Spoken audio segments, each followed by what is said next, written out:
Muito boa noite a todos nossos concidadãos de bem, atiradores e defensores da liberdade, que nos acompanham em mais um episódio do P9J, o podcast da Confederação 9 de Julho.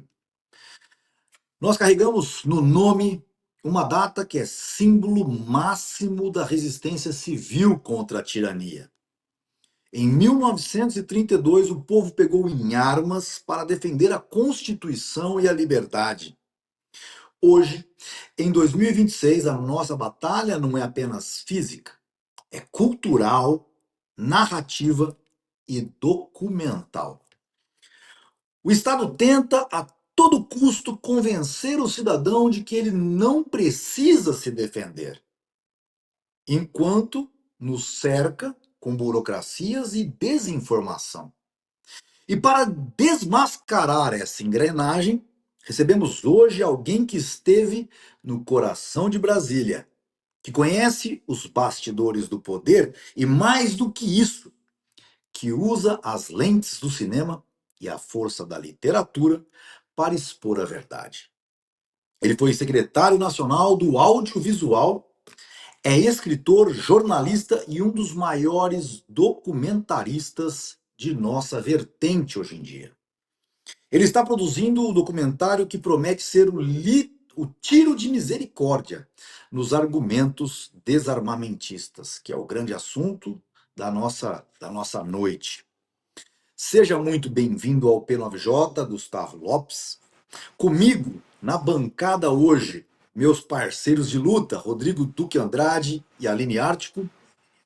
Gustavo, para abrir o jogo, começar os trabalhos, pergunto: desarmar o cidadão é o primeiro passo para o totalitarismo ou é apenas, de fato, uma ação de preocupação do Estado no âmbito da segurança pública? Boa noite. Boa noite, Rodrigo. Um prazer estar aqui com vocês, Duque, Aline, uma honra estar aqui nesse programa. Sim, sem dúvida, né? Historicamente, o desarmamento da população sempre foi um dos primeiros passos de qualquer regime totalitário, exatamente para que não houvesse nenhum tipo de resistência, ou seja, para que a população ficasse cativa daquele regime, e um regime que geralmente duraria décadas, né? Então a gente teve isso na Alemanha nazista, né? Ali no período de, se não me engano, 1938, né? Houve o desarmamento de boa parte da população civil. Isso aconteceu também na União Soviética, na década de 30, aconteceu em vários outros regimes totalitários, sobretudo no leste europeu, justamente para evitar que as pessoas lutassem pela sua liberdade. Então, assim, das primeiras atitudes, né, de qualquer regime totalitário é desarmar a população, mesmo que ele alegue que isso é para defender a população, para ter um controle de armas, em nome da democracia. A gente vê muito esse discurso. A gente aqui no Brasil tem um controle muito rígido, e aí alguém pode perguntar, mas a gente não está num regime totalitário. Bom, a gente está caminhando. Todos os regimes totalitários começaram com as melhores intenções. Começaram dizendo que iam nos proteger, começaram dizendo que estava ali para preservar a democracia. Nenhum deles chegou dizendo somos totalitários, somos ditadores. Pelo contrário, eles chegavam com as mais belas palavras.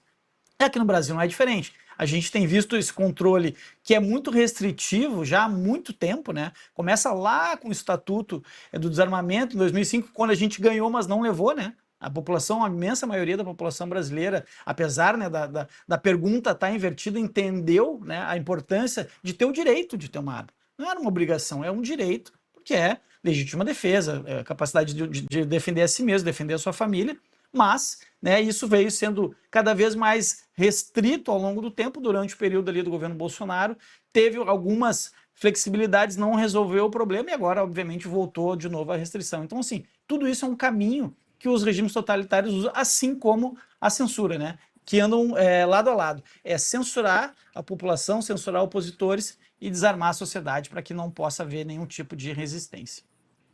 Perfeito. Antes de passar a pergunta para você, do que passar a palavra, quero colocar aqui esse livro que está sendo a minha leitura por esses dias, o livro do Marcelo Pinto, Do Imbecil Coletivo ao Imbecil Desarmado. E uma das passagens é justamente sobre isso, Gustavo, de 1928 ao 38, quando há a perseguição efetiva, e aí tem a lista de quem tinha armas, né? São 10 anos de narrativas, e que a nossa conversa de hoje, como é que se monta narrativas e tudo mais, mas é incrível como todo governo totalitário começa com um discurso tão bonito quanto a esquerda gosta de proferir. Certo, Duque? Certo, Gustavo, tudo bem? Nós Tudo bom, Duque? nos conhecemos ano passado na Shot Fair. É um grande prazer estar aqui com você.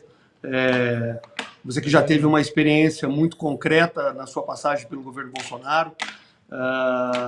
Na área da cultura, você foi o responsável pela análise da Lei Rouanet. E eu me lembro que na Shot Fair você me deu um livro onde você tem um artigo seu. Eu vou até mostrar aqui, ó. Peraí que eu tenho um pouco de dificuldade com a tecnologia. Liberdade Ameaçada. Tem um artigo aqui do Gustavo Lopes. Quem não conhece, acho muito interessante. O primeiro artigo, inclusive, é do Sérgio Tavares, o jornalista português que foi detido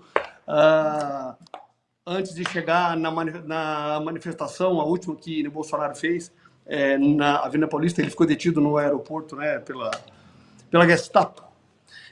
Gustavo, o seu artigo, eu queria que você comentasse. Você fala de uma maneira muito interessante sobre hegemonia acadêmica, sobre guerra cultural. E na pandemia, nós tivemos uma sensação muito clara do que significa essa hegemonia, né, acadêmica. Os médicos ou os profissionais da área da saúde que queriam tratar do tema de uma forma, de fato, científica, mas divergente da corrente majoritária dos liberais. Eles eram atacados. E você trata desse tema e você traz um pouco da raiz desse tema. Eu queria que você abordasse um pouco isso, porque eu acho um tema importante.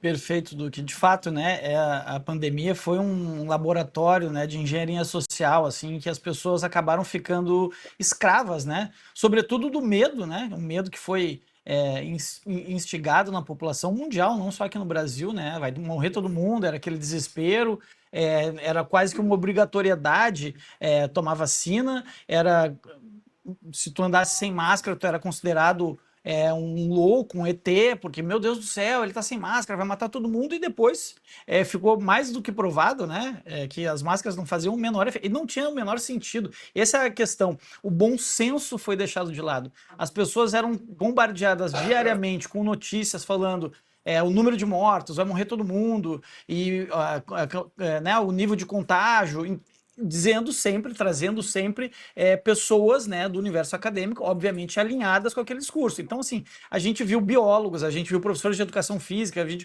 poucos médicos, né? Porque as grandes estrelas da pandemia eram um biólogo, né? Que era um youtuber, aí um cara aqui da Universidade Federal de Pelotas que era professor de educação física, essa é a formação dele, tinha uma outra bióloga, ou seja, essas eram as estrelas midiáticas. Por quê? Porque eles falavam aquilo que eles queriam ouvir.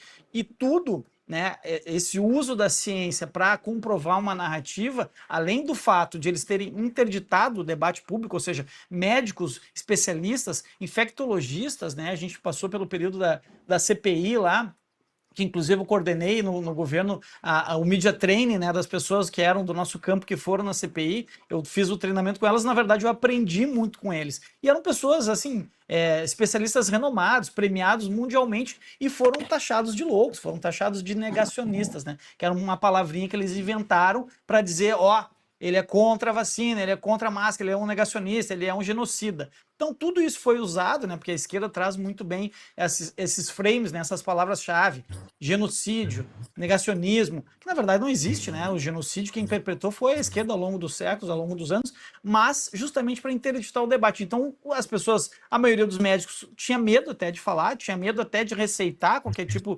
de medicação alternativa, porque ia sofrer um processo, ia sofrer uma perseguição, e sempre com essa coisa de trazer, né, o carimbo acadêmico. Não, mas só um pouquinho, tem estudos que dizem isso, tem pesquisas que falam, né, tal coisa, tem um especialista dizendo isso. Na verdade, não tinha nada disso, porque, obviamente, não havia tempo hábil para ter se desenvolvido uma pesquisa de fundo, né, sobre a Covid, que era uma doença a Covid não necessariamente era uma doença nova, né? O vírus coronário é uma coisa já muito antiga, mas aquela cepa ou aquelas cepas que surgiram ainda era muito nova. Então, assim, é evidente que não havia tempo hábil para desenvolver qualquer tipo de medicamento e vacina, mas não se podia falar isso. Não se podia falar. Qualquer tentativa era dizendo, não, mas só um pouquinho. Eu vi um médico na TV falando tal coisa, então tu não pode falar, porque senão tu é um negacionista. Isso eles fazem com todos os assuntos, né? A gente pode trazer para várias áreas e durante a pandemia foi exercido, e aí eu vou dizer a palavra-chave aqui, controle social. Tudo isso que a gente está falando, no final da história, se resume a controle social. A gente viu isso em relação aos armamentos, para ter o controle da sociedade. A gente viu isso na pandemia para ter o controle da narrativa, para que as pessoas ficassem em casa, enfim. E a gente vê isso também, né, nesse bate-papo que a gente está tendo. A gente só consegue ter isso porque eles ainda não conseguiram o controle final, que é o controle dos meios de comunicação, que é o controle das redes sociais. Esse é o grande sonho deles, porque ao longo do tempo, ao longo da história, eles sempre controlaram canais de TV, jornais, a mídia, né, de um modo geral. As redes sociais eles não conseguem controlar. E eles não conseguem sequer usar a direita. A direita usa muito melhor as mídias sociais, as redes sociais, que a própria esquerda. Então eles tentam, e hoje, de novo, essa semana, o Congresso está pautando uma urgência para um PL para regular, de novo, né? Sempre palavrinhas bonitas. Vamos regular as redes. Na verdade, eles querem censurar. Por quê? Porque assim eles vão ter o controle da narrativa. Tendo o controle da narrativa, eles têm o controle social e isso, em última análise, acaba impactando até mesmo nas eleições. Gustavo, antes de eu passar a palavra para a Aline, eu quero colocar dois pontos importantes. Primeiro, que você colocou agora com relação à rede social, é de suma importância dizermos que a rede social, diferente das mídias antes das redes sociais, ela é interativa. Então, eu acho que, na verdade, o que nós tínhamos sempre era que nós sempre soubemos a verdade. É que agora, das redes sociais para cá, na linha do tempo, nós tivemos o direito de argumentar, contra-argumentar contra aquilo que era a narrativa da sociedade, o que mostra que a sociedade não está tão adormecida quanto nós supunhamos. E o segundo ponto, antes de passar a palavra para você, Aline, muitas pessoas do nosso grupo não sabem, mas eu, esse ano, completo 20 anos que eu defendi meu doutorado em engenharia de estruturas na USP, num tempo em que ciência se fazia com C maiúsculo. O que mais me doeu nessa pandemia foi ver pessoas das ciências naturais, positivistas, que entendem muito aprofundadamente de estatística, se calando frente a verdades, porque a estatística não prova verdades. Ela só garante que o que você está falando não pode ser assumido enquanto mentira. É isso que trata as inferências estatísticas. E ver grandes nomes, amigos meus, né, isso me doeu um bocado. Então, eu vou te passar a palavra, mas durante nossa conversa eu quero que nosso convidado, Gustavo, fale um pouco sobre ciência e qual o perigo de não se fazer ciência como deveria ser feita, sendo questionada, porque isso vai acabar muito mal no futuro para as próprias pessoas. Mas depois nós falamos sobre isso. Aline, a palavra está contigo. Boa noite a todos. Gustavo, um prazer tê-lo aqui conosco para poder enfrentar um tema tão sensível, com tanta coragem e profundidade. Necessário, um debate necessário. Bom, eu tenho aqui uma missão para te perguntar, em especial com o universo que eu estou habituada. Questão das redes sociais. Como que você entende, na sua análise, que nós devemos enfrentar essa questão da censura quando falamos em arma, em autodefesa, em qualquer conteúdo contrário à agenda? Como que você entende que devemos seguir? Excelente pergunta, Aline. É difícil, né? É um tema polêmico e que nós que estamos, né, que estamos inseridos nesse ambiente, a gente lida muito bem e a gente entende, né? O quanto ele é normal, o quanto ele é uma coisa que faz parte do nosso cotidiano e deveria ser assim para todo mundo, mas não é, né? Grande parte da população não entende dessa maneira, não porque não concordem com o direito à legítima defesa, mas porque eles não conhecem o tema, porque, de novo, esse debate ele foi dominado praticamente pela esquerda e pelos desarmamentistas ao longo do tempo. Agora, com o advento das redes sociais, sobretudo nos últimos 10 anos, esse tema ficou muito mais, digamos assim, democrático, né? Ficou muito mais acessível e as pessoas começaram a entender sobre ele, começaram a entender a importância de ter o direito à legítima defesa, a importância de ter o direito a se defender, a defender sua família, a defender sua propriedade, que são valores que a maioria da população concorda. Sem dúvida, independente, inclusive, do viés ideológico. A maioria das pessoas concorda com essa necessidade. Se tu perguntar para um cara, mesmo ele sendo de esquerda, ele vai dizer assim, se tu tiver possibilidade de defender a tua família, evitar que algum mal aconteça a ela, tu vai usar uma arma? Ele vai dizer que sim. Claro que ele não vai admitir isso de um ponto de vista político ou do ponto de vista ideológico, mas é natural do ser humano. Então, assim, é evidente. Só que, claro, para abordar isso, e aí entrando na tua pergunta, para abordar isso de uma maneira pública e didática, é muito difícil. Então, assim, justamente porque a gente tem que levar em consideração que o público, né, a sociedade, no modo geral, mas falando aqui do nosso público brasileiro, primeiro não tem acesso à informação, né? Teve muita desinformação a respeito. Então, eles entendem que todo mundo que tem arma é um assassino em potencial, quando na verdade é exatamente o contrário, né? Durante o período do governo Bolsonaro, aumentou bastante a comercialização de armas de fogo e diminuiu o número de assassinatos por arma de fogo, ou seja, é uma lógica que não para em pé. Mas, claro, a gente não vai conseguir convencer um cara que é ideologicamente ficcionado nesse lado, ele não vai jamais admitir isso, por mais que tu esfregue a verdade na cara deles. Agora, para outras pessoas, tu consegue, com esse tipo de argumento, tu consegue convencê-las, tu consegue pelo menos que elas reflitam a respeito. Claro, é difícil que a pessoa vá mudar o seu ponto de vista ou vá, bom, agora eu vou conhecer mais, vou entrar nesse mundo das armas. Claro que não, isso é muito gradual, mas tu tem que trazer os argumentos principais, ou seja, direito à legítima defesa, direito a defender a minha família, defender a minha propriedade, direito a defender a minha vida. Ou seja, a gente não vai falar de armas, a gente vai falar desses direitos fundamentais, que são direitos naturais, que as pessoas hoje em dia, né, como o positivismo tomou conta do universo jurídico, as pessoas esquecem que antes disso tem o direito natural, tem o direito até divino de a gente se defender. Isso, inclusive, está na Bíblia, né? A gente pode e deve se defender. Então, assim, eu acho que para abordar esses temas nas redes sociais, né, para abordar com um público que não é necessariamente nosso, a gente tem que começar achando coisas em comum com esse público. E depois a gente vai ampliando e trazendo eles cada vez mais para o nosso lado. Gustavo, você é um. Você está sem som. Duque está sem. Oi, desculpa, perdão. Só queria uma Agora sim. curiosidade. Ministro Márcio Tomás Bastos, quando da época do referendo do Estatuto do Desarmamento, vocês acham isso na internet. Ele deixou bem claro que a finalidade do governo em aprovar o Estatuto do Desarmamento não era diminuir a criminalidade, mas era diminuir os crimes eventuais. Ou seja, aquele crime passional, aquele crime do cara que eles acham que vai ter o bang-bang no trânsito, que um fecha o outro, nunca foi com a finalidade de trazer segurança pública, mas foi desarmar a população sob esse argumento que não faz o menor sentido. E eu acredito que isso que você acabou de colocar, Duque, apimenta a minha pergunta para o Gustavo. Ele é um documentarista, está fazendo um trabalho em cima justamente desse assunto, armamentismo, desarmamentismo. Gustavo, comenta com a gente aqui em que pé que está esse trabalho, porque isso é o que realmente importa muito para a gente.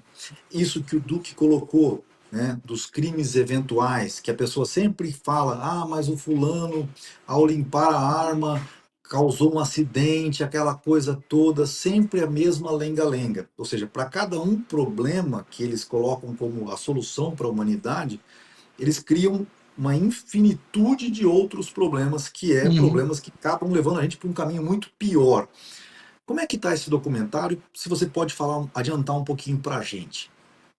Claro, com prazer. Essa questão que o Duque trouxe é interessante porque ele sempre é o mesmo método que está sendo usado agora com as redes sociais, ou seja, eles pegam um caso de comoção, por exemplo, o marido que matou o filho e a esposa e se matou depois, ou seja, gera uma comoção e a partir dali eles, olha, tá vendo? Por isso que a gente tem que controlar as armas. Agora a mesma coisa com as redes sociais. Teve um caso de exposição de uma criança, então, tá vendo? A gente quer proteger as crianças. Claro que não. Óbvio que eles não se importam com isso, mas eles usam esses exemplos, né, que geram uma comoção na sociedade para avançar com a pauta deles, né? Então, assim, a gente tem que tentar, de alguma maneira, tentar combater isso. Eu falei durante muito tempo, escrevi um livro sobre guerra cultural, dei muita palestra sobre isso, eu falei, bom, não adianta só ficar falando, a gente tem que fazer também, né? Eu costumo dizer, essa guerra, a gente tem que usar as armas do inimigo com uma diferença básica, a munição que eles usam é mentira, a nossa é a verdade, só que a gente tem que atirar, né? Então, eu estou começando a atirar também, né? Estou produzindo alguns documentários, em sequência esse do desarmamento, eu tive, né, pensando que no ano passado, né, em novembro do ano passado, fez 20 anos, né, do Estatuto do Desarmamento, eu pensei, bom, é o momento de a gente trazer esse tema ao debate, sobretudo porque esse tema vai voltar agora esse ano, que é um ano eleitoral. E, de novo, como a gente está num cenário em que um dos principais medos da população voltou a ser a violência, voltou a ser a segurança, então esse é um tema que vai vir inevitavelmente. E a gente está de lados opostos, né? No palanque político, não tenha dúvida disso. Então, assim, justamente para trazer combustível, para poder municiar, para poder ajudar no imaginário, até formar o imaginário, eu decidi produzir esse documentário junto com um sócio meu, o Anderson, que a gente sempre faz juntos. Isso aí, aproveitamos que estava acontecendo a Shot Fair, tive uma ajuda muito grande do Dudu, que a gente conseguiu usar lá o stand do Programas até para fazer algumas entrevistas. A gente gravou com o Stephen Halbrook, gravamos com o John Lott Jr., gravamos com o Bené Barbosa. Aliás, o Bené tem ajudado muito, assim, dando insumos, dando alguns insights. E aí eu estou agora fazendo toda uma pesquisa, né, ao longo dos anos para trazer dados estatísticos, porque às vezes não adianta a gente falar sobre uma questão óbvia, né? A gente tem que mostrar números, a gente tem que desenhar. Então, assim, esse exemplo que eu dei anteriormente é um deles, entre vários, né? Quanto mais armas, em qualquer país do mundo, menos homicídios, menos crimes. Isso é assim, sempre foi e sempre vai ser. Mas é óbvio, a lógica que eles usam é completamente invertida. Então, eu quero mostrar isso. Primeiro, trazendo especialistas, trazendo pessoas que passaram por situações em que a arma foi a diferença entre ela estar viva e a família dela e, né, não ser o ladrão, o assassino, enfim. Então, assim, é trazer isso, tentar fazer com que as pessoas se identifiquem com aquele tema. E, além disso, trazer informações, trazer pesquisas, trazer dados muito consistentes para que não seja assim digamos, um documentário panfletário ou de propaganda, ou que seja, não, tá vendo, porque eu tenho arma, então eu quero que tu... Não, não é isso. Eu quero que as pessoas entendam, né, esse universo que a gente conhece tão bem, que para nós é óbvio, mas a gente tem que sempre partir desse pressuposto. Para nós é óbvio, mas para 90% da população eles não fazem ideia. Então, é tentar trazer isso. A gente está... Como eu tinha um outro documentário que estava em stand-by e estava esperando algumas, digamos assim, desdobramentos burocráticos para eu conseguir fazer, então eu parei um pouco com esse agora, ele está nessa fase de pesquisa, estou finalizando esse outro que tem a ver demais com a nossa conversa e tem muito a ver com a tua primeira pergunta, que é um documentário exatamente sobre regimes totalitários. Eu gravei em 6 países da Europa e trazendo as semelhanças com o que a gente vive hoje no Brasil, e são muitas. É assustador o quanto é semelhante o que esses países passaram: Itália, Alemanha, Polônia, República Tcheca, Hungria, enfim, e o que nós estamos passando hoje. De novo, a gente está no meio do caminho para esse processo, né? Começou lá também, da mesma forma que começou aqui. A gente está tirando a liberdade de expressão, mas é em nome da liberdade de expressão. A gente está tornando menos democrático, mas é em nome da democracia. Ou seja, eles sempre têm o mesmo discurso em qualquer lugar do mundo, em qualquer época da história. Então eu fiz um documentário sobre isso e agora, terminei a semana passada de fazer a edição, aí agora está na parte de montagem, e aí já volto agora para esse do desarmamento, que eu quero lançar os 2 esse ano ainda, antes das eleições, para que eles também ajudem no debate público. De novo, não pretendo convencer ninguém, mas a gente tem que trazer argumentos para tentar mudar o imaginário das pessoas, porque hoje elas só têm um lado. Elas são bombardeadas diariamente com filmes, séries, documentários, reportagens, com uma visão. E a gente tem que dar outras, né? Esse digamos assim, um tijolinho nessa construção que a gente tem que fazer. Antes de passar a palavra para você, Eu acho que Aline, a gente... só colocar pode uma falar. coisinha aqui muito interessante. Na Argentina, e eu sempre digo o seguinte: contra fatos não há argumentos, né? Apesar da esquerda conseguir inventar narrativas em cima de fatos. Sim. Mas, economicamente, Milei dando um show. E a última dele foi liberar fuzil para a população. Uhum. Então, não existe mais regramento, você pode comprar seu fuzil. Então, vale a pena, se você tiver na compilação final, dá uma pesquisada aí no que Sim, aconteceu boa. na Argentina. Eu e o Duque já nos colocamos à disposição, tenho certeza que o Duque faz das minhas palavras as dele. Aline, manda bala. Sobre essa questão, né, também das narrativas, uma coisa que toda vez que eu vejo algum embate em comentários em rede social, eu vou e trago.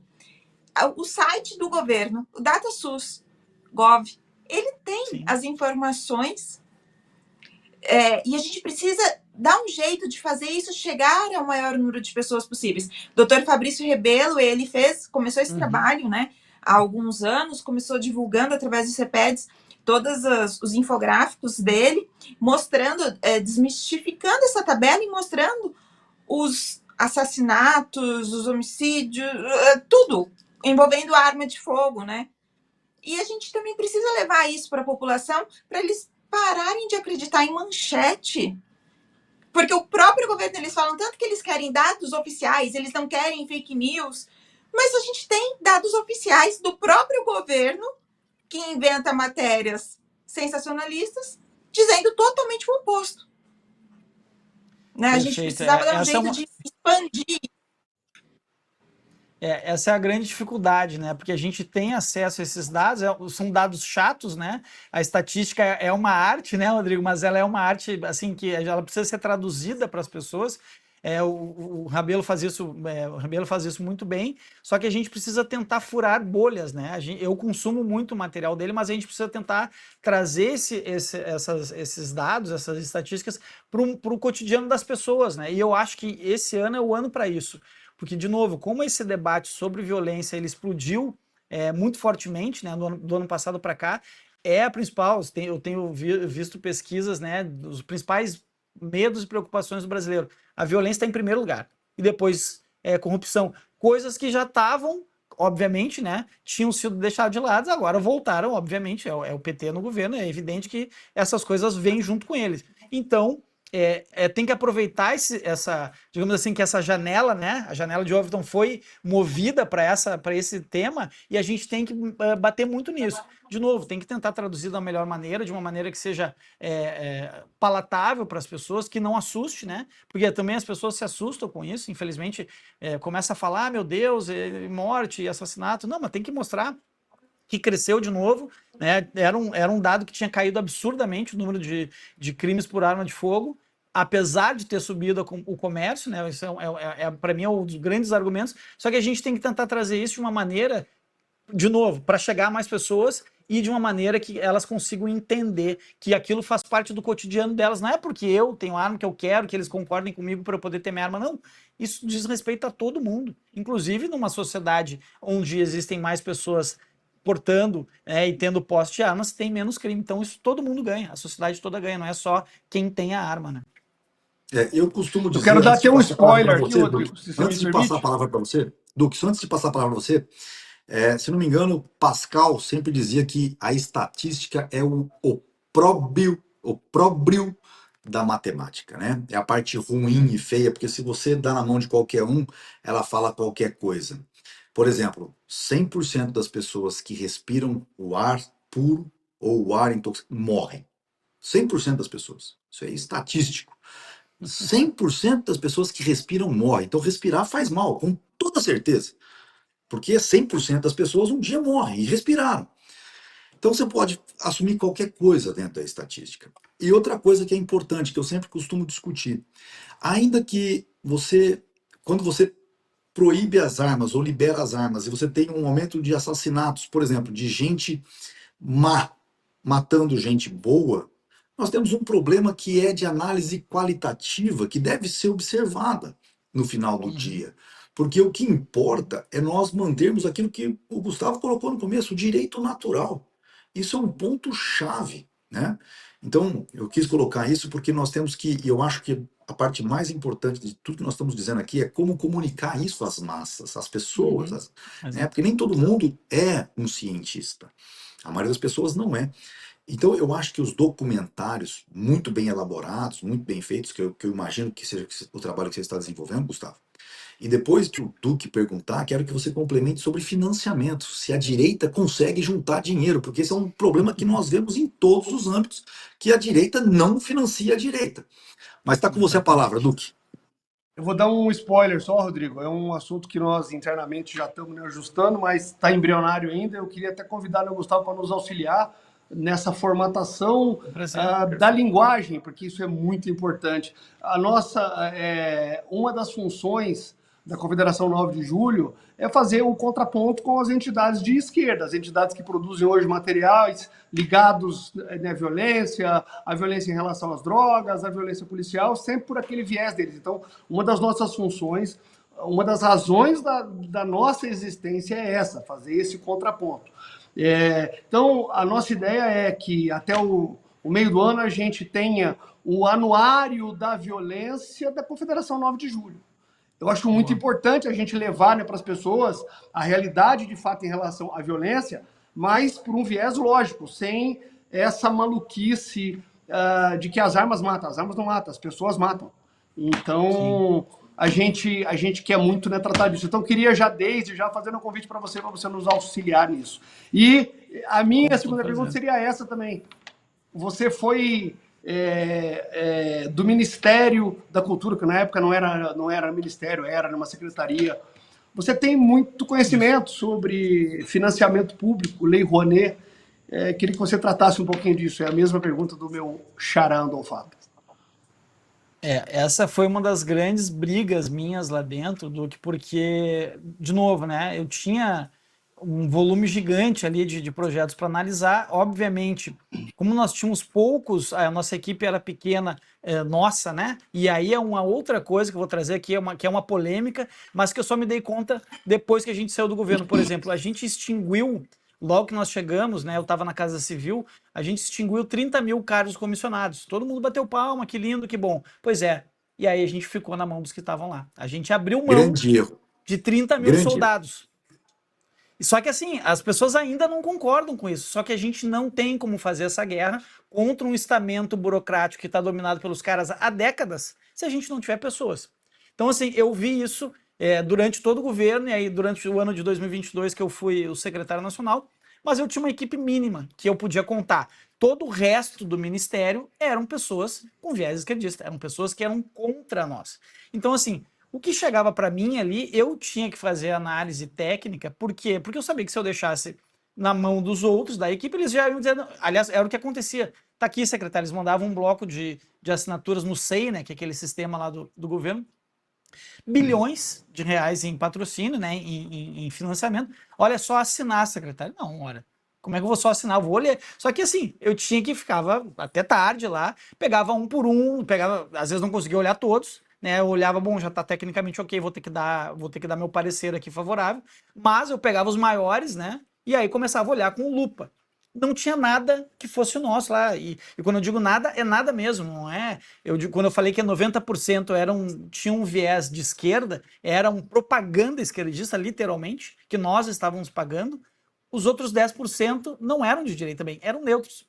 Não tinha nada de direita. E aí isso teve um caso muito emblemático que durante o ano de 2022 saíram alguns trechos de um filme que acabou nem saindo depois, que simulava a morte do presidente Bolsonaro durante uma motociata. Esse filme tinha sido produzido com dinheiro da Rouanet. E aí foi meu Deus do céu, no nosso governo. Ou seja, nós estávamos pagando para eles fazerem o filme que matava o Bolsonaro. Era um absurdo, não era ainda na minha gestão, era no secretário anterior, mas aí choveu de parlamentar lá me cobrando, e olha que absurdo, que não sei o quê. Aí para um deles, que estava mais alterado, eu falei assim, tá, então senta aqui e me diz uma coisa, quantos projetos o teu gabinete patrocinou, quantas emendas tu destinou para produzir um filme contando, por exemplo, a vida do presidente Bolsonaro, ou falando sobre a questão do armamento, ou falando sobre a igreja, falando sobre os nossos valores. Aí ele disse a frase que para mim mudou completamente assim, o meu mindset sobre isso, que ele falou assim, não, mas cultura é coisa de esquerdista. Eu falei, bom, então a gente está perdido, né? A cultura não é coisa de esquerdista, a cultura é do ser humano. Ela molda o imaginário do ser humano desde que o mundo é mundo. Ele faz a gente se colocar no mundo de uma maneira ou de outra, e em última análise, ela muda até o nosso voto. Então, assim, claro que isso é ao longo do tempo. Só que se a gente abrir mão dessa trincheira, a gente está abrindo mão de tudo.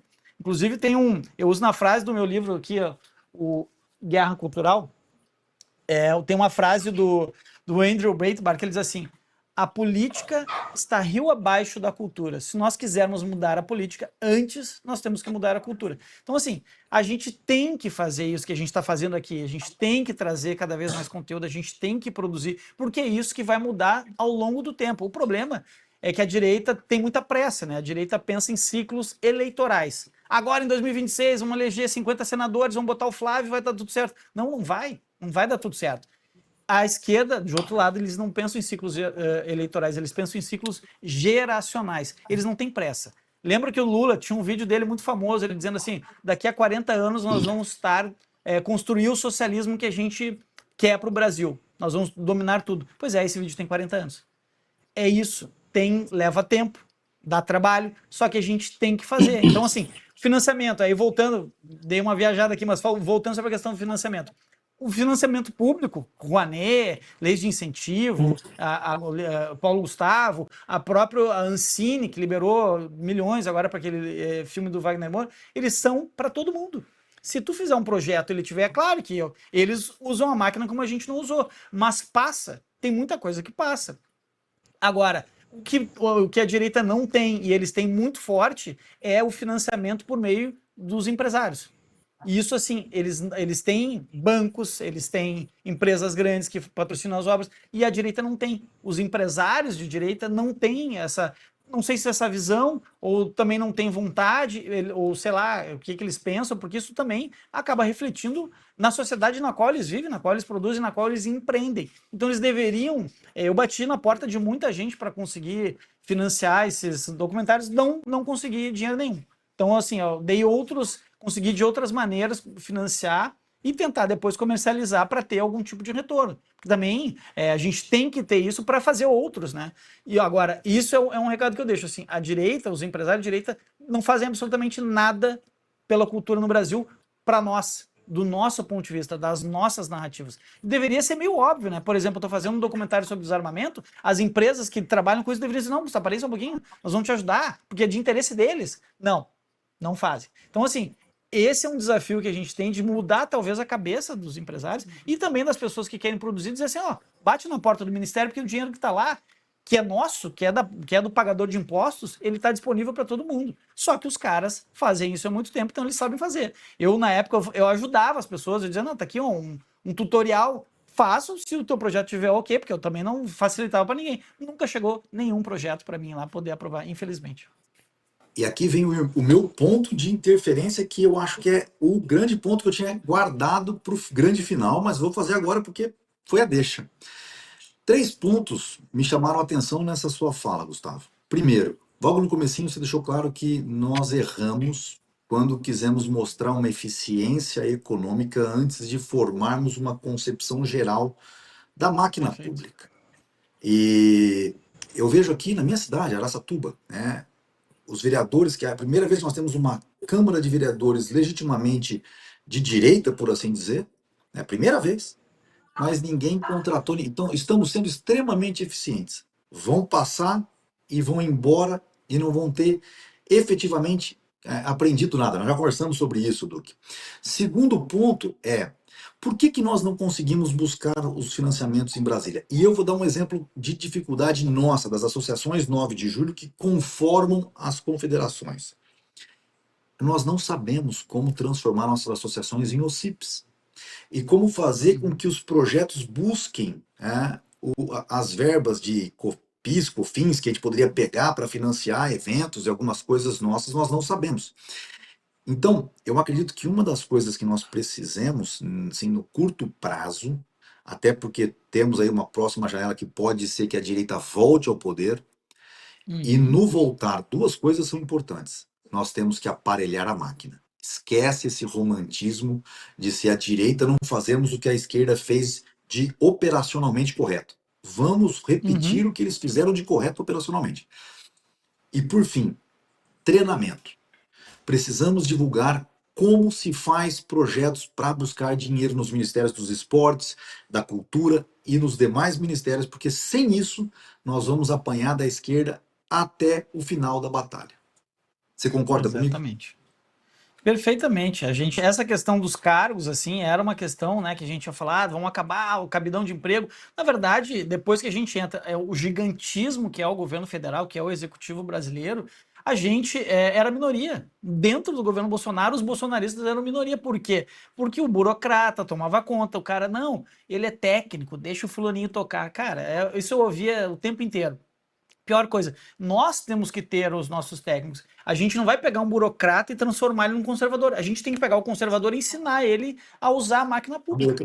Então, só que a gente precisa. Tá, beleza, eu vou sair aqui da minha cidade, vou sair de Araçatuba e vou trabalhar em Brasília num cargo, eu vou ser diretor de alguma coisa. Tá, mas um pouquinho. Não tem cargo para trazer o Rodrigo. Ou seja, por quê? Porque vocês extinguiram todos. Então, assim, me desculpe a palavra, mas foi uma cagada monstruosa, mas que até hoje. Eu digo para os senhores e para ali, até hoje as pessoas, não, como assim? Porque, cara, a gente precisa, é uma guerra assimétrica. Se a gente abrir mão dos soldados que poderiam lutar nessa guerra, a gente já começa perdendo. E de outro lado, eu concordo contigo, a gente tem que ter mecanismos, ou melhor, isso tem que ser mais divulgado, né? Tem que ser mais, olha, para tu chegar no Ministério do Trabalho do Esporte, tu tem que fazer assim, assado. Chegar no Ministério da Cultura, tá aqui um caminho. Tem, até, se botar no Google, tem tutoriais sobre isso, mas é um mercado não só dos produtores, mas desses assessores que fazem os projetos, que é dominado pelos caras, porque eles fazem isso há muito tempo. A gente tem que fazer, não existe lei que nos proíba de usar o recurso público, que é uma outra também, assim, que eu discordo da direita, não, porque o recurso é público, não vou pegar, então beleza, deixa tudo para a esquerda, porque ele vai ser usado. A questão é essa, as pessoas não entendem, ele vai ser usado, tem 18 bilhões de Rouanet esse ano, 18 bilhões. Eles vão usar tudo, eles vão encher de filme, de documentário. Mas ninguém assiste esses documentários, um que outro que assiste, né? Tem um filme, por exemplo, esse do Wagner Moura, faz sucesso. Acontece que esse documentário vai para os streaming, vai para as TV aberta, vai para as salas de aula, ele é colocado para debate, vai para as universidades, ou seja, ele vai rodar, ele vai atingir muita gente. Então, assim, a gente tem que fazer filme, tem que fazer livro, tem que fazer documentário, tem que fazer tudo. Tá aí, tem dinheiro, e claro, se puder fazer com um privado, por exemplo, o ano passado eu tentei produzir um documentário sobre os 40 anos do MST. Fui no agro, né? Os caras têm dinheiro, têm interesse, não ganhei um centavo para fazer. Desisti, não fiz. Tava com o roteiro pronto, não fiz. Por quê? Porque as pessoas não entendem que isso tem um retorno. Às vezes não é um retorno, digamos assim, palpável, né? É uma coisa tangível, que eu consigo ver, vai me dar lucro. Não, mas eu tô mudando a mentalidade das pessoas em relação ao agro, por exemplo. Né, para mostrar para elas que o agro não é o vilão, porque hoje nas cidades, muitas das pessoas acreditam que o agro é o vilão, acreditam naquele papo do peido da vaca, do efeito estufa, não comam mais carne. Então, assim, a gente tem que trabalhar no imaginário das pessoas. E aí, os empresários, os caras que têm dinheiro, o agro, seja quem for, tem que vir junto, porque é de interesse deles. Não só como empreendedores que são, como produtores que são, mas também porque é o país que eles vivem. Eu não quero ir morar, por exemplo, todo mundo me pergunta, tu ficou 40 dias viajando, por que não ficou por lá? Eu falei, cara, eu não quero morar em outro país, eu quero morar em outro Brasil. Só que para fazer um outro Brasil, a gente tem que fazer a nossa parte. E a direita segue achando que vai vir um salvador da pátria e que os políticos vão resolver os nossos problemas. Não vai acontecer. Concordo. A minha tese, Gustavo, na verdade... Desculpa, Aline, pode ir. Desculpa. Só uma observação. Peraí, eu vou decidir. Que tem delay, a gente acaba que vamos deixar a Aline fazer a pergunta, Duque, as mulheres primeiro, depois você. Vai lá, Aline. Gustavo, você falou sobre a questão da direita e me vem muito à mente um pessoal de direita que produz conteúdo, Brasil Paralelo. Sim, eles chegam a pedir e é negado ou como é que funciona essa questão? Eles nunca pediram, Aline, e é até uma discordância, assim, mas eu entendo, né, porque eles criaram um modelo de negócio que hoje já se sustenta sozinho, né, mas eles nunca pediram nenhum recurso público, toda a produção deles é sustentada por meio das assinaturas, né, do público deles, e que é excelente, é o modelo ideal. Só que nem todo mundo consegue fazer uma Brasil Paralelo, assim. Que bom se a gente tivesse várias, né? Esses dias até teve um lançamento daquele filme lá do Tim Ballard, né, em Brasília, eu fui convidado, fui lá, conversei com o Tim e estava lá também o diretor lá da Brasil Paralelo, e eu me apresentei, tudo bom, sou o Gustavo, teu futuro concorrente.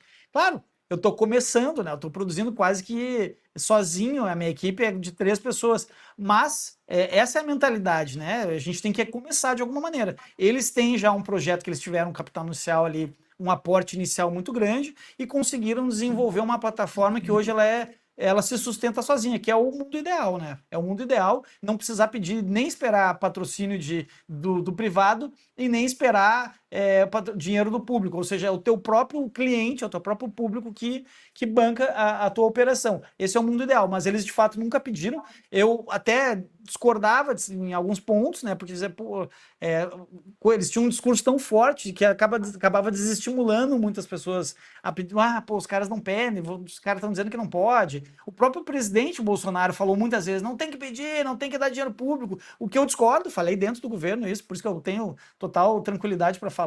Por exemplo, a gestão que o Mário Frias fez foi sensacional ali na cultura, ele fez uma drenagem ali, porque era uma bagunça generalizada, então quando eu cheguei, eu já peguei meio que o caminho já estava meio asfaltado para mim, porque ele tinha feito toda essa drenagem. Então, assim, a gente fez só organizar a casa, a gente não fez o uso da máquina, a gente não trouxe as possibilidades que a máquina pública pode trazer, e sim, a gente tem que usar, a gente não estaria fazendo nada de errado, só que a gente tem que usar, de novo, é uma guerra completamente assimétrica.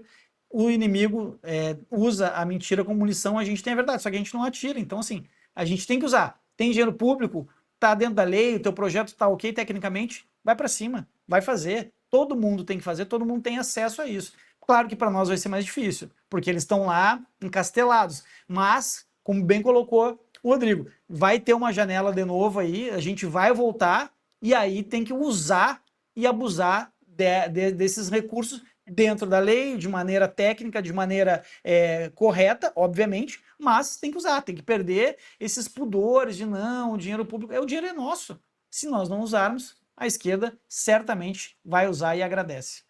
Duque, antes de você pegar a palavra, só um segundo. Economicamente falando, nós teríamos uma vantagem. Se você tem uma quantidade de verba X que atende direita e esquerda e uma Y pequena do Brasil Paralelo, é muito mais óbvio que é muito mais forte para a gente, porque nós já temos um Brasil Paralelo que se financia sem o dinheiro público, mas nós não podemos deixar que aquele canhão, aquela bomba atômica nuclear de dinheiro público, que é muito maior, os 18 bilhões é muito maior do que o Brasil Paralelo vai utilizar, que não vai destruí-los enquanto mercado, mas vai ser muito mais eficiente em propagar qualquer coisa com 18 bilhões do que o orçamento do Brasil Paralelo. Então, economicamente falando, como economista agora, tem que usar as duas coisas. Brasil Paralelo, palmas para você. Nota Bill não botou a mão aqui na cumbuca, mas nós precisamos colocar esse dinheiro para fazer também, fortalecer. E aí sim nós faríamos uma revolução cultural. A batalha cultural que a gente está falando o tempo todo, nós estaríamos vencendo. Duque, tá com a palavra. O que eu ia fazer não é nem nenhuma pergunta, era mais uma observação. Uma das razões que nos levou a estar aqui, a estar constituindo essas associações e a confederação, e vai ao encontro do que você já até disse, Gustavo, no Brasil, ou para a direita, ONG é coisa de esquerda e cultura é coisa para fomentar ideia de esquerda. O que a gente quer provar aqui, e essa é a minha tese, e o Rodrigo sabe que eu sempre defendi isso, a hora que a gente tiver uma entidade organizada, da mesma forma que eles têm os institutos deles organizados, vou dar um exemplo prático, entra no site do Igarapé ou do Sou da Paz, você vai ver o volume de financiamento que eles têm, você vai ver o volume de dinheiro que eles têm em caixa, você vai ver quem são os patrocinadores. Eu não posso acreditar que a razão pela qual nós montamos a confederação é essa, que a hora que a gente tiver uma entidade de fato organizada, séria e trabalhando dentro dessa pauta, que nós não vamos ter financiamento de alguma empresa ou de alguém. Então, a minha tese ainda falta a gente amadurecer as entidades de direita, fazer as pessoas entenderem que ONG também tem a finalidade para as pautas da direita para a gente começar a arrecadar. Eu quero acreditar nisso, Gustavo. Pode ser inocência minha, mas nós vamos provar que isso está certo. Não, tá perfeito. É a ocupação de espaços, né, que tem que ser feita em todos os campos, né, inclusive nesse, né, do terceiro setor, que também é dominado por eles. Então, assim, acho que a gente já fez, a direita nos últimos anos fez um diagnóstico, né, se deu conta do que, né, dos seus erros e dos seus acertos, dos seus potenciais. Agora, tá, o diagnóstico está feito, é arregaçar as mangas e trabalhar. Tem muito trabalho a ser feito, né, e não esperar de novo. Eu trabalhei com política a vida inteira, mas eu sei que a política não vai resolver os nossos problemas, né? Talvez não, nem parte deles, depende de cada um de nós, a gente tem que se engajar. Então, assim, o diagnóstico está feito, a gente está muito tempo, muito atrás, né, da esquerda em muitos aspectos, né? Mas a gente tem o principal, a gente tem a verdade, a gente tem a decência, a gente tem Deus. Então, assim, pô, só tem que trabalhar, né? Cabe a nós agora trabalhar, e eu acho que essa iniciativa de vocês é excelente. Tem que ocupar espaço, sim, tem que fazer associação, tem que fazer a ONG, tem que fazer o CIP, tem que fazer a ocupação de espaço, porque isso mexe e influencia a sociedade, né? Porque as pessoas vão ver, bom, eu vou buscar ali naqueles caras, porque eu sei que os valores deles são os mesmos meus. É isso. Agora, pô, aqui em Araçatuba só tem esquerda, só tem coisa de esquerda, só tem, pô, tinha aquele psicopata daquele prefeito de vocês aí, ou seja, o cara até desiste, né? Então, assim, pô, tem a associação dos caras lá, é isso, tem que fazer, tem que jogar no terreno do inimigo. Eu sofri muito na mão desse psicopata. Então, eu vou só fazer um combinado. Aline, Duque, quem quiser fazer pergunta, dá uma levantadinha de mão. Eu tenho uma coisa interessante para falar, que eu acho que é importante para colocar nessa retomada, que eu acho que 2026 vai ser uma nova janela de oportunidades e dessa vez não podemos errar. E aí, minha pergunta para o Gustavo é, assim, eu quero colocar antes a temática, mas eu quero que se torne a pergunta a ser respondida. O Duque colocou muito bem. Nós estamos fazendo um modelo híbrido. Nós estamos buscando associados, empresários para trazer dinheiro, mas para catalisar o processo de buscarmos recursos públicos também. Nós vamos usar Sim, claro. todas as armas para levarmos as informações. Então, óbvio, nós queremos o Gustavo em Brasília. Queremos o Gustavo nos ajudando a buscar os recursos para nós divulgarmos os trabalhos que até o Gustavo hoje está nessa ponta de cá produzindo e outras pessoas produzindo. Aí minha pergunta para você é mais operacional, Gustavo. Nessa nova retomada de possibilidades e que tudo leva a crer que nós iremos voltar para Brasília, no sentido de que a direita volta para Brasília em 2026, já existe alguma conversação séria, alguma estratégia, algum planejamento? Porque um dos grandes problemas que eu acho, posso estar completamente enganado, do início do governo Bolsonaro é que foi tudo muito numa correria muito louca. O Fernão Lara Mesquita esteve aqui e falou: o pessoal não sabia nem o que tinha para almoçar no dia seguinte. A esquerda já está lá faz muito tempo, já está tudo sabendo como jogar o jogo. A pergunta é: você acha que repetiremos os erros do passado? E você já foi procurado para retomar o trabalho da onde parou? Essa é a minha pergunta. Eu acho que a gente não deve e não vai cometer os erros que a gente cometeu, pelo menos boa parte deles, né? A gente vai conseguir evitar e vai transformar em acertos, né? Eu participei também do período de transição, né? Então, assim, eu fui o primeiro, eu costumo brincar que eu fui o primeiro a entrar e o último a sair do governo. Eu entrei no governo 2 meses antes, eu era o coordenador de comunicação, fiz a posse do presidente, foi um caos. Então, é um período muito curto, né? De 2 meses para um grupo que nunca tinha estado no governo, para tomar pé, né, de todas aquelas situações e acho que até fizemos um excelente governo, apesar, né, do nosso, eu não diria amadorismo, mas a gente não tinha noção, né, do gigantismo que era aquela estrutura. E de outro lado, e aí saí no dia 30 de dezembro de 2022, mas eu acho que a gente aprendeu muito, acho que os erros não serão repetidos, né? Acho que já tem muita conversa sendo feita.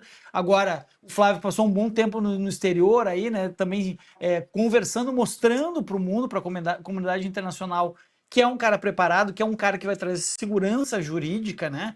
Porque isso é importante, né? O Brasil virou uma bagunça, né? E faz falta para os investidores. Por que é para os investidores? Porque isso aqui gera emprego, gera renda para o brasileiro. As pessoas, porque o capital externo, não, mas isso é para nós. Então, assim, também do ponto de vista diplomático, ele fez um tour pelo mundo, foi excelente. Então, assim, Acho que agora voltando, vão começar a ter as conversas, mas primeiro tem que focar muito na eleição, né? Tem que focar muito na campanha, que vai ser uma campanha barra pesadíssima, né? Porque imagina, se em 2022, sem estar no governo, eles fizeram o que fizeram, imagina agora com a máquina na mão, né? E eles sabem usar e vão usar com certeza. Agora, a segunda pergunta tem muita conversa. Tu vai voltar, não sei o quê. Eu confesso que eu não sei se eu voltaria. Quero ajudar, quero fazer, mas porque eu vi que é muito mais legal fazer o que eu estou fazendo agora. A gente não tem vida no governo. É impressionante, assim. As pessoas acham, não ter vida mesmo. E aí, depois que acabou o governo, eu voltei para o Rio Grande do Sul, depois de 15 anos de Brasília. Voltei para cá, estou no interior do Rio Grande do Sul, que é a cidade aqui onde a minha esposa nasceu, Santa Maria. Então, assim, tô tocando um monte de projeto, tô achando bom. Mas, vamos ver, né? Quero ajudar de alguma maneira, eu vou estar no time. Não sei em qual posição. Mas olha, antes de tomar qualquer decisão, lembre-se, a direita tem a base a base nossa está na família. Então a gente dá muito valor, Sim, obviamente, à família. exato. Então qual que é o nosso sonho? Estar em paz ao lado da nossa família. A esquerda não Exato. tem esse pensamento. Então por isso que eles estão o tempo todo nessa luta pelo poder e fazendo tudo que faz. Então eu conclamo, todo mundo que passou tem que voltar e ajudar a formar o time completo para a gente fazer uma mudança completa. Aline, Duque, Aline, você tem uma pergunta? Pode mandar bala. Eu tenho uma pergunta sempre puxando sardinha pro meu lado. Vai lá. O tema da autodefesa. Ai, gente, ó, minha cachorrinha veio participar. Prazer. Se você tivesse que defender a pauta armamentista no horário nobre, derrubar com uma única frase um mito, como que você faria? O que você Olha argumentaria?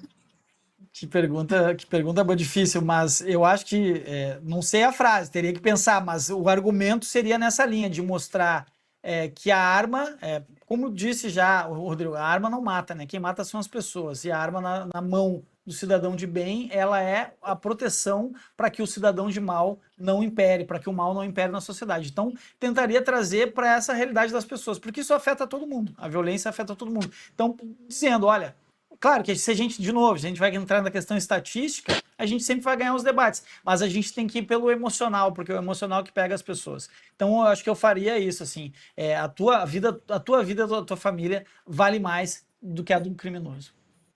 Perfeito. Eu tenho uma Duque, ideia aqui, viu, Gustavo? Eu tenho uma ideia aqui. Eu tenho uma ideia de frase. A arma que mais mata é a sua estupidez. Também. Bem Também. singela. Boa. A burrice. Como cara, última é o que mais pergunta, mata. nós estamos chegando, faltam 5 minutos para a gente encerrar o programa, então nossas últimas perguntas têm que ser feitas agora. Eu quero colocar uma aqui. No seu livro Liberdade Ameaçada, correto? Você trata de diversos riscos atuais, Gustavo. Onde o desarmamento se encaixa nesse cenário de ameaça global às liberdades individuais? Eu acho que a gente volta para o início da nossa conversa, né? Todo regime totalitário, e não foi por acaso, desarmou a população para ter o controle dela. Então a arma não é só um instrumento de defesa, ela é também um instrumento de liberdade. Não à toa que é a segunda emenda lá da Constituição Americana, ou seja, isso é sagrado, né, para sociedades livres, para sociedades que têm a democracia bem fortalecida, ter a possibilidade, o direito, né, do cidadão poder andar armado. É aquilo que os próprios americanos falam. Não confie, né, num governo que não confia nos seus cidadãos armados. Ou seja, esse é um governo que não deve ser digno de confiança. Então, essa é uma questão que a gente tem que tentar trazer para o debate, porque ela vai além das estatísticas. De novo, as estatísticas sempre vão ser a nosso favor. Mas a gente tem que tentar mostrar para as pessoas que é um direito dela de ser livre. Né? Tem uma frase, até tem uma camiseta, vocês devem conhecer, que é aquela população armada jamais será escravizada. Isso é uma verdade, porque jamais um tirano vai conseguir prosperar uma sociedade que tem como se defender, que tem como garantir a sua liberdade. E aí, só para finalizar essa resposta, agora dando um spoiler já do documentário esse que eu estou fazendo, a última frase do documentário é de um cara que eu entrevistei lá na Stasi, lá na Alemanha. Eu entrevistei alguns ex-prisioneiros da Stasi, que era a política secreta da Alemanha Oriental, e ele era o diretor do museu, ele nos levou para dentro do museu, a gente gravou onde eram as celas e tal, e ele falou que as pessoas têm que se dar conta que o contrário da ditadura não é democracia, é liberdade, e ela depende de cada um de nós. Eu achei fantástica essa frase, sobretudo pelo contexto, né? E eu já deixei ela reservada, de tá aqui o final do documentário, eu vou acabar com ela. Porque é isso, as pessoas falam, mudar democracia, democracia, democracia. Tem coisas muito mais importantes, porque sem liberdade não existe democracia. Então ele fala, o contrário da ditadura é a liberdade, não é a democracia. Para a gente encerrar, Gustavo, eu quero deixar uma sugestão para você, para um próximo documentário, tratar do assunto Bastiat, no seu livro A Lei, que ele diz o seguinte: o problema não é a forma, é a receita. Ou seja, o problema é se você tiver sobre leis pervertidas. Aristóteles tentou, ao mostrar a monarquia, a aristocracia e a democracia, ele dizia que os três tinham problemas, mas ele não chegou na onde Bastiat chegou, dizendo: sob leis pervertidas, não importa a forma, monarquia, aristocracia ou democracia vão se corromper. E perverter a lei é perverter os direitos naturais. Voltando lá no começo da nossa conversa, quando você Exatamente. oportunamente falou, relembrou os direitos naturais, propriedade, vida e liberdade. Então, de fato, o antagonismo à ditadura é a liberdade, não é a democracia. Nós estamos encerrando o nosso podcast. Quero reforçar que você tem toda a razão. Um povo armado para os americanos significa o poder moderador na mão do povo, não significa outra coisa. Uma milícia bem armada, é isso que trata a segunda emenda, garante que não haverão governos despóticos. Então, eu só tenho a agradecer a participação dos meus companheiros, Aline Ártico, Rodrigo Duque, presidente do ainda Movimento Confederação 9 de Julho, e te agradeço de coração. Deixar aí as suas últimas considerações, Gustavo. Foi um prazer enorme conhecê-lo. Eu estou muito honrado, diga-se de passagem. A honra é toda minha, Rodrigo. Um prazer ter conversado com vocês. É uma conversa que a gente poderia ficar a noite inteira aqui, né? Falando, tem tanto assunto, tem tanta forma de abordar, né? E é um tema muito interessante que diz respeito a todos nós, né? Então é um prazer. Desejo muito sucesso para vocês aí né, nos projetos que vão tocar. E contem comigo sem dúvida, porque a gente tem que. Aquela história, né? Se a gente está numa guerra, e aí dizia o Hemingway, né? Quem está do lado da trincheira, isso importa mais que a própria guerra. Então, estamos juntos na trincheira. Deixa suas redes sociais, Gustavo, para a gente. Isso, por favor, Gustavo, as redes sociais. Divulgar. Tá, ok. Eu só tenho um Instagram, que é @GustavoCH Lopes. Gustavo CH Lopes. Tá. Tem pouco, Perfeito. quase não Vamos tenho divulgar usado depois. muito agora, mas tá lá. Já tem até uns trechinhos dos documentários, tem ali também. O Fábio já está colocando para nós aí nos GCs. E muito obrigado a todos que nos assistem. Até o próximo P9J.